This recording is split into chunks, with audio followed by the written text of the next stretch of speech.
Welcome to the deep dive. Today, we're tackling something, well, something that probably resonates with everyone.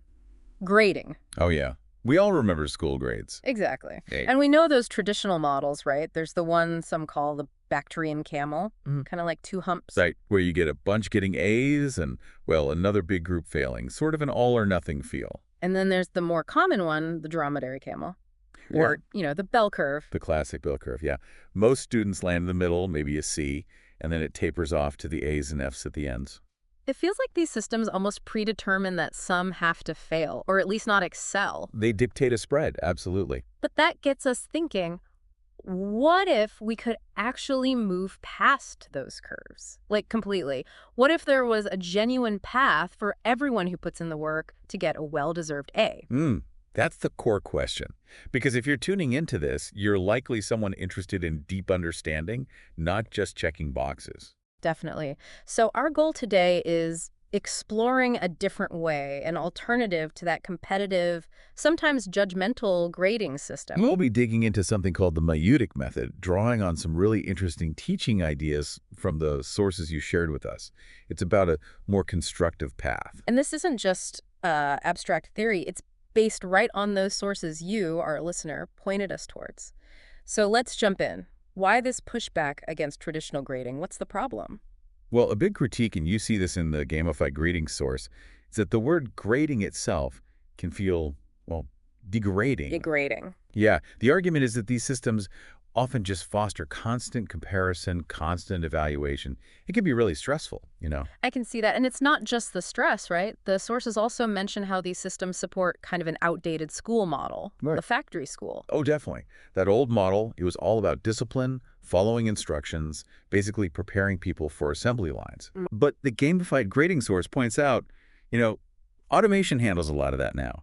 What we really need are skills like creativity, complex problem solving, critical thinking. And here's the twist.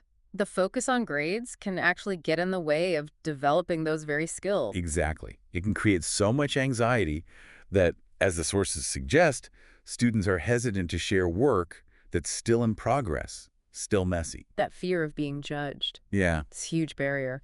And one of the sources, the pasted text, talks about an instructor actively trying to shift away from what's called Theory X. Theory X, that's the controlling judgmental management style. Precisely. Assuming people need constant oversight.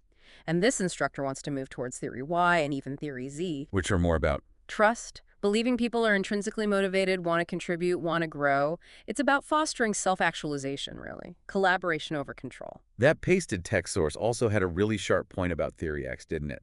Suggesting it can be used as a tool of exclusion. Yes, that it can justify negative biases. And the source warns against internalizing that kind of judgmental mindset. It really makes you think. And, the instructor in that source also talks about the disappointment when students hit a wall and just give up. They don't reach out for help. Which just feeds back into that traditional failure curve. Exactly. It highlights a flaw in systems that don't actively encourage asking for help, building resilience. So this brings us to the big idea. This instructor wants to break the camel's back, get rid of those curves, and create an environment where potentially everyone earns an A. It's ambitious, but the core belief is that if you build self-belief, build a supportive community, it's actually possible. Okay, so how do you start building that? One strategy seems to be rethinking deadlines. Yes, the deadlines and lifeline source brings up this concept of lifelines instead. And what's really neat is how it connects individual work within a peer network. So less of a rigid top-down schedule. And more of a flexible, interconnected system. It acknowledges that, hey, people learn differently at different speeds. Life happens, right? Sure. So it opens the door for maybe customized schedules, even individual agreements or contracts about the work. And there's a safety net built in, too. A safety net. Tell me about that. Well, the Deadlines and Lifelines source mentions that if you consistently post these weekly relational summaries, basically, you processing the material in your own words, connecting ideas you're guaranteed to pass. So it rewards that consistent engagement and showing your understanding. Right. It shows you're wrestling with the material week by week. That's interesting. And there's also this idea of earning points, like getting paid for all the work you submit, even if it's not quite finished. Yes, exactly. It encourages you to keep submitting, keep engaging, without the fear that one imperfect piece will sink you. It's about continuous effort. Lowering the stakes for submission. And the gamified grading text even quantifies it slightly with this 2 piece per hour living wage idea Hmm. for time invested. It sets a kind of baseline. A baseline for effort.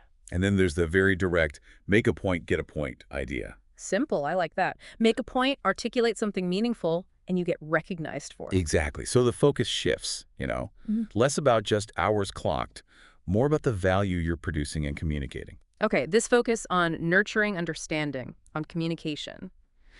It feels like a natural lead-in to the Maieutic method you mentioned earlier. It aligns perfectly. Let's unpack that. So the Maieutic method, what's the core idea? Where does it come from? Okay, so the source, what is the Maieutic method? Hmm. Traces it back to Plato. Now, people often think of the Socratic method, which is more about questioning to show someone they don't know something, the elenchus. Right, poking holes in arguments. The Maieutic method is a bit different. The word Maieutic relates to midwifery. Midwifery, like Yeah. delivering babies. Exactly. But here it's about midwifery of ideas, helping someone else bring forth their own understanding, their own knowledge. Ah, okay, so it's more constructive than just tearing down. Precisely. It's a positive project. It's about guiding someone through dialogue and careful questioning to discover or even construct new insights, testing ideas together. So it's fundamentally collaborative then. Absolutely.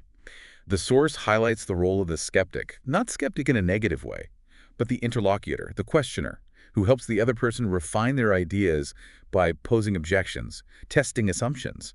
It's about building stronger ideas together. That sounds much more appealing than just being told you're wrong or falling short. Definitely.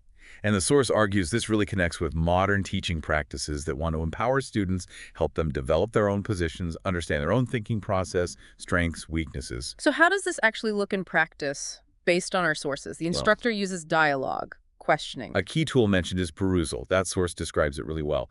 It enables social annotation, Social annotation, meaning, basically turning readings, videos, whatever the course material is, into a shared conversational space. Right there, in the margins, digitally speaking. oh, interesting. So students can comment directly on specific parts, ask questions, share insights, react to each other's thoughts. Exactly, building on each other's points in real time, connected directly to the text or video. And there's an upvoting feature too. Ah, so the really helpful comments rise to the top. Right, it helps prioritize the most insightful contributions, letting the group's collective understanding surface. That's clever. And this idea of perusal creating a kind of permanent masterclass, a lasting knowledge base. Yeah, that's a really powerful concept. It's not just for this semester's students. It becomes this growing library of insights, this ongoing great conversation that future learners can access and contribute to. And students add their own voice too, right? Through those relational summaries and projects. Yes, they upload their work, their syntheses, their creative takes, becoming part of that collective knowledge base. Which, circling back, earns them points towards that A. It all connects. The philosophy shifts fundamentally. It's not about memorizing facts first and then maybe analyzing later. It's about understanding, applying, analyzing, evaluating, even creating right from the beginning. And mistakes are just part of the process. Absolutely. Seen not as failures to be penalized, but as natural parts of learning and creating. Opportunities for growth, really. So let's crystallize this.